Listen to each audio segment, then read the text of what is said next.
আসসালামু আলাইকুম। না খেয়ে দিন পার করে দিতেন, তাও কোনো অভিযোগ ছিল না আল্লাহর রাসূলদের। বিষণ্ণ মনে ঘরের দরজার কাছে নীরবে বসে আছেন হযরত ওমর রাদিয়াল্লাহু তাআলা আনহু। তার অতীত জীবন তাকে ভীষণ পীড়া দিচ্ছে। কত না ভুল করেছেন তার অতীত জীবনে, কত পাপ করেছেন জেনে না জেনে। অগ্নি পূজা করেছেন, পাথরের মূর্তির পূজা করেছেন, মদ্যপান করেছেন, এমনকি রাসূল সাল্লাল্লাহু আলাইহি ওয়াসাল্লামকে হত্যা করতেও উদ্যত হয়েছেন।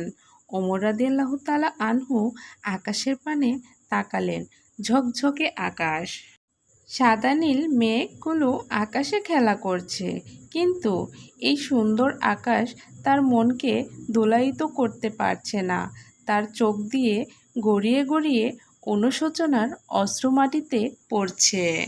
আল্লাহ কি মাফ করবেন সেই পাপ, সেই ভুলগুলো? নিশ্চয়ই করবেন, তিনি তো রহমান। তার বিবি জয়নব রাদিয়াল্লাহু তাআলা আনহা পিছনেই দাঁড়িয়ে আছেন। তাকে একটা কথা জানানো দরকার, কিন্তু তার সাথে কথা বলার সাহস পাচ্ছেন না। কিভাবে বলবেন সমস্যার কথা, বিপদের কথা? স্বয়ং মুশরিক দলের নেতা আবু জাহেলের মতো ক্ষমতাবান মানুষ পর্যন্ত তাকে ভয় পান। কিন্তু কথাটা না বললেই নয়, তিনি অবশেষে বলেই ফেললেন, হজরত, একটা কথা ছিল। ওমর রাদিয়াল্লাহু তাআলা আনহু চমকে উঠলেন হঠাৎ তার বিবির কথার আওয়াজ পেয়ে। তিনি হাতের উল্টে পিঠ দিয়ে চোখ মুছলেন, কিন্তু স্ত্রীর দিকে ঘুরে বসলেন না। তিনি চান না তার স্ত্রী তার বিষণ্ণ অবস্থাটা দেখুক। আকাশপানে তাকিয়ে থেকেই বললেন, বলো কি কথা? আসলে ঘরে গতকাল থেকে কোনো খাবার নেই। গত রাতে সন্তানদের গল্প বলে ভুলিয়ে ভালিয়ে ঘুম পাড়িয়েছি, কিন্তু আজ কি বলবো? ওমর রাদিয়াল্লাহু তাআলা আনহু ভুলে গিয়েছিলেন গতকাল রাতে তিনি না খেয়েছিলেন। এশার নামাজ পড়ে বাসায় এসে সামান্য ঘুমিয়ে সারা রাত ইবাদত বন্দিগিতে কাটিয়েছেন। রাতভর ইস্তেগফার করেছেন। রাত গড়িয়ে সকাল হয়েছে, সকালের খাবারও এখন খাওয়া হয়নি। তার ঘরের মানুষরাও না খেয়ে আছেন। তিনি বিবিকে পাল্টা প্রশ্ন করলেন, ঘরে কি কোনো খাবারই নেই? উত্তরে বিবি বললেন, না, গতকাল সামান্য যতটুকু জব ছিল সেটা দিয়ে দুপুরের খাবারের ব্যবস্থা করেছিলাম। কিন্তু আজ কি করব? আমরা হয়তো না খেয়ে দিন পার করতে পারবো, কিন্তু সন্তানরা তো পারবে না। ওরা তো ছোট, অবুঝ, ক্ষুধার জ্বালা সহ্য করার ক্ষমতা ওদের নেই। ওদের জন্য হলেও কিছু খাবারের ব্যবস্থা করুন। ওমর রাদিয়াল্লাহু তাআলা আনহুর চিন্তার এবং দারিদ্রতার ভাঁজ তার কপালে পড়ল। তাকে বাজারে যেতে হবে, কাজ জোগাড় করতে হবে, খাবার কিনে আনতে হবে। তিনি উঠলেন, ভাবলেন বাজারে যাওয়ার আগে রাসূল সাল্লাল্লাহু আলাইহি ওয়াসাল্লামের সাথে সাক্ষাৎ করে যাবেন। তার পবিত্র মুখখানা দেখে অনুশোচনার জ্বালা কিছুটা হলেও কমাবেন। এসব ভাবতে ভাবতে ওমর রাদিয়াল্লাহু তাআলা আনহু সাল্লাল্লাহু আলাইহি ওয়াসাল্লামের বাড়ির দিকে পা বাড়ালেন। ওমর রাদিয়াল্লাহু তাআলা আনহু সালাম দিয়ে রাসূল সাল্লাল্লাহু আলাইহি সাল্লামের কামরায় প্রবেশ করতেই দেখলেন এক দীর্ঘ চাটাইয়ের ওপর রাসূল সাল্লাল্লাহু আলাইহি সাল্লাম নিশ্চিন্ত মনে শুয়ে আছেন।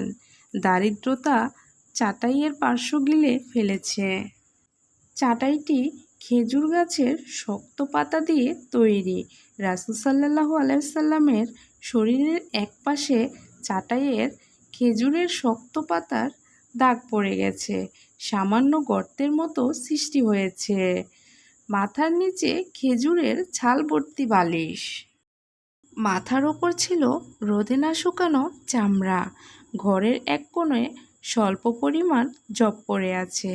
তার পাশে পর্দার নিচে চামড়া প্রক্রিয়াজাত করার কিছু ঘাস। রাসূল সাল্লাল্লাহু আলাইহি ওয়াসাল্লামের এই অবস্থা দেখে ওমর রাদিয়াল্লাহু তাআলা আনহু তার দারিদ্র্যের কথা ভুলে গেলেন। তিনি অঝরে কাঁদতে লাগলেন। ওমর রাদিয়াল্লাহু তাআলা আনহু এক ফোঁটা চোখের পানি রাসূল সাল্লাল্লাহু আলাইহি সাল্লামের পায়ে পড়তেই ওনার ঘুম ভেঙে গেল। চোখ মেলতেই দেখেন ওমর রাদিয়াল্লাহু তাআলা আনহুর চোখে পানি, ধুকরে ধুকরে কাঁদছেন। রাসূল সাল্লাল্লাহু আলাইহি সাল্লাম অবাক হয়ে জিজ্ঞেস করলেন, হে ওমর, কিসে তোমাকে এত দুঃখ দিল? কিসের জন্যে তোমার চোখে পানি? ওমর রাদিয়াল্লাহু তাআলা আনহু ভারী গলায় বললেন, হে আল্লাহর প্রিয় নবী, কেন আমি কাঁদব না? এ চাটাইয়ের আপনার পবিত্র শরীরকে একে দাগ করে দিয়েছে। সামান্য জব চাটাই এই হলো আপনার সম্পদ। যা দেখেছি তাছাড়া আর কিছুই নেই। অথচ কাইসার ও কৈরা কাফিররা স্বর্ণের সিংহাসন, রেশম বিছানা, ফলফলাদি ও ঝর্ণাধারার মাঝে বসবাস করে। আর আপনি আল্লাহর নবী, আল্লাহর প্রিয় নবী, আপনার এ কী অবস্থা? দয়ার নবী রাসূল সাল্লাল্লাহু আলাইহি ওয়াসাল্লাম মৃদু হেসে বলেন, তারা তো ওই শ্রেণীর লোক যাদেরকে ভেঙে বিলাসপ্রিয় দিয়ে দেওয়া হয়েছে, কিন্তু তা দ্রুতই ফুরিয়ে যাবে। আর আমরা হলাম এই শ্রেণীর লোক যাদেরকে আখিরাতে নিয়ামত দেওয়া হবে। কিন্তু সেই নাম নিয়ামত কখনো ফুরিয়ে যাবে না। তুমি কি চাও না আমাদের জন্য হোক সেই আখিরাত, ওদের জন্য হোক এই দুনিয়া? ওমর রাদিয়াল্লাহু তাআলা আনহু একথা শুনে আনন্দে তার চোখ ঝলমল করতে লাগলো।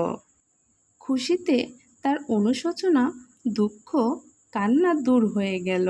ওমর রাদিয়াল্লাহু তাআলা আনহু বললেন, হ্যাঁ, আখিরাতই আমাদের ভোগবিলাস করার জায়গা। সেটাই আমাদের চিরস্থায়ী আল্লাহর অসীম নিয়ামত ভোগ করার জায়গা।